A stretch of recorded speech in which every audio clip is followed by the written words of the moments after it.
Cruising au naturel is set to return in 2022, and I got a ton of questions, the least of which is, what do you even pack for a cruise like that? Let's talk about it.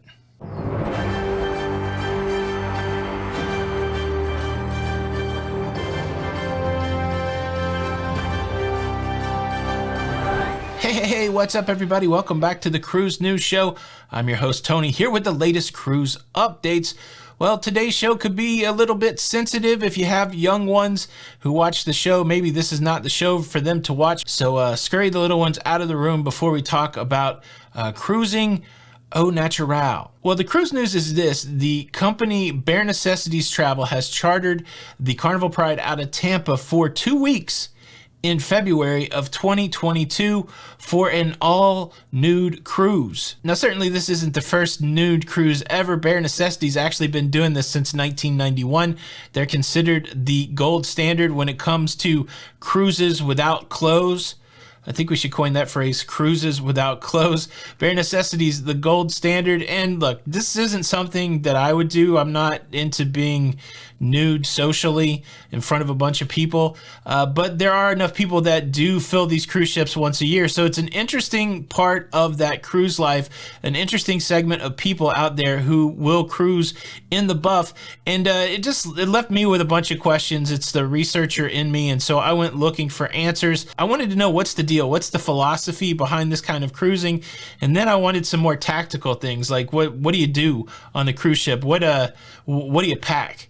And so, yeah, I did what I normally do. I did some research, and so let me talk a little bit about what it means to go on a nude cruise. So let's tackle the philosophy of clothing-free cruising. This is directly from Bare Necessities. They have a PDF that explains the whole thing. There is nudity in this PDF, so if you go looking for this information, just be aware. That's a warning. If you don't want to see nudity, don't look at this PDF.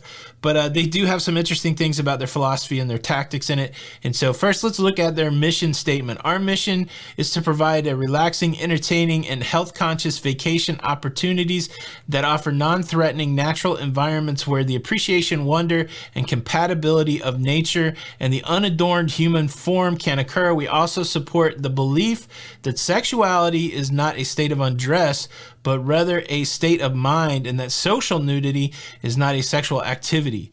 We strive to dispel the misconception that nudity is sexually exploitive. Bare Necessity has worked diligently since 1990 to break down the walls of prejudice against social nude recreation. We have accomplished major goals for the acceptance of nude vacationing, and our wide range of superior cruise charters reflects that success. So interestingly, I think a lot of people, when they do think about clothing-free cruising, they probably think that it is some sort of sexual thing, that it's a swinger thing. This is not what this company that's been doing these cruises year after year propose. In some other parts of their literature, it's interesting. They talk about when you get into this state of undress, you strip away any kind of ego or any kind of class, which I do like this idea. It's something that we talk about in that cruise life. Cruising kind of is an equalizer. I mean, there are like more expensive cabins and experiences that you can have, but for the most part, if you get everybody on a cruise ship, it's somewhat of a level playing field. It doesn't really matter what the person does back home. For that week, everybody is a cruiser, and it really breaks down, I think, barriers for people to get to know each other that maybe on land you would struggle with. On the cruise ship, you can become fast friends with somebody regardless where they're coming from in life. And so I appreciate that. I mean, you could do that obviously with your clothes on, but I appreciate that that's part of their philosophy, that take away the clothes, you strip down the barriers. I see how that could be valid. The other thing packed in that statement, sexuality not tied to a state of undress. That's an interesting thing culturally. The U.S. culture traditionally more conservative when it comes to nudity. Many times the state of undress does equal sexuality.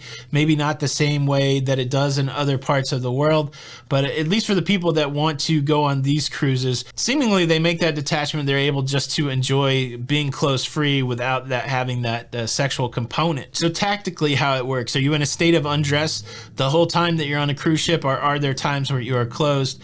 Here is the Undress Code from Bare Necessities. There are only a few situations on board in Bare Necessities cruise that require clothing. Mostly we want you to enjoy the opportunity of being nude. The rules boil down to common sense and courtesy. Here's a list of what to expect. All passengers must be dressed anytime the ship is in port or when the captain announces that clothing is required. All passengers must be dressed for meals in the main dining room and in all specialty dining restaurants. Clothing is required when attending the captain's reception. While many passengers do choose to wear cocktail or evening wear to the captain's reception or other special events, it is not required. Casual attire such as shorts and t-shirts are always acceptable. Lingerie and fetish wear are not appropriate at any time, and bathrobes are not permitted in the dining venues, casino, and showrooms. Please use a towel or some other textile to sit on at all times. If nude or in a G-string, towels will be provided in your stateroom and throughout the ship. Please respect the environment by limiting your use of towels. No photographs, video, or electronic images of any person may be taken without the express consent of that individual. People found violating this rule of taking photographs in the designated no photo zones or on board our charters face confiscation of their photo capturing equipment and dismissal from the cruise at the next port of call. Overt sexual activity in public or any solicitation for such activity, of course, strictly prohibited and will result in a dismissal from the ship. So you can see from the Undress Code, they're pushing back against the idea that it's something more than just enjoying being clothed free. And that's the question I had. Like, what about these workers on the Carnival Pride? Do they get the option if they are, if this is something that bothers them, something they don't want to deal with, do they get the option of not working this cruise? Or I would be interested to hear from a crew member. Have you ever worked a cruise like this? Do you have the option not to work a cruise like this? Or can you volunteer for it? I guess there could be that aspect of it also. But yeah, just the whole time I was just thinking, what does this mean from a cruise perspective? I like the fact that you have to be dressed in the dining room, that kind of thing. But yeah, to sit on a towel everywhere, interesting stuff. But I like the fact that they lay it out, and I like that there's this level of thought process around it. It does seem to say a lot about the continued philosophy of these kind of cruises. Now, of course, the biggest question I have is, what do you pack for this kind of cruise? And before I get there, let me tell you, you never have to be packed. If you would like to subscribe to this YouTube channel, you can do it anywhere, anytime, and clothing free if you want. So if you enjoy talking about that cruise life, please consider subscribing with the notification bell on. That way you don't miss out on any of these episodes.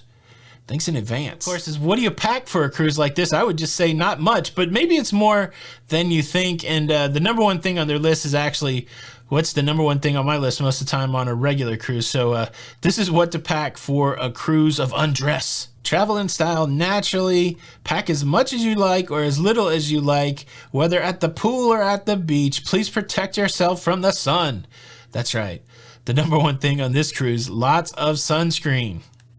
Yes, sunglasses, sun hat, baseball cap, or anything else that shields you from the sun. Comfortable walking shoes or hiking shoes and water shoes. A pareo, I don't know what that is. Is that like a sarong? A pareo is a great way to cover up or sit on while out and about or on board the ship. Swimsuits for shore excursions just in case. Casual clothes or something to dress up in should you choose to do so. Theme night costumes for those who wish to participate. Cash and credit cards. I would add in something to carry those around in, cruise documents or booking numbers, and don't forget your valid passport. Yeah, so packing doesn't seem that much different on this kind of cruise. I would assume that this form of cruising is a little more expensive than traditional cruising, but interesting stuff indeed. Wait, something just hit me. Look, back to the cruise workers. Again, do you get to choose whether to work? Do you get to choose not to work? Do you have a choice in this? I tell you one set of cruise workers that don't have to work during this cruise. It's the kids club workers. That's one thing. If you're looking for a kids-free experience and you're willing to, I don't know what the rules are. Like, do you have to not wear clothes? I think it would be super uncomfortable if you went on a cruise like this and you wore clothes all the time. Like, people would be, wouldn't people be looking at you like, really? Why did you come on this cruise if you're not participating? I'm assuming they don't force you to participate. I can't imagine that. I mean, you paid your money, but that would be awkward, I think. But the thing is, no kids on this cruise. You have to be 18 or older to cruise this way. The question for the comments today, and please try to be as mature as possible, is this the kind of thing that you're interested in? Did this little bit of information break down any maybe misconceptions that you had about it? Well, I don't know. It's an interesting conversation. Let's keep it going on in the comments. Thank you so much for stopping by and watching the show today. Please show your support by hitting the like button. This is Tony with Lido Loca, and until the next time, we'll see you on the Lido. Bye.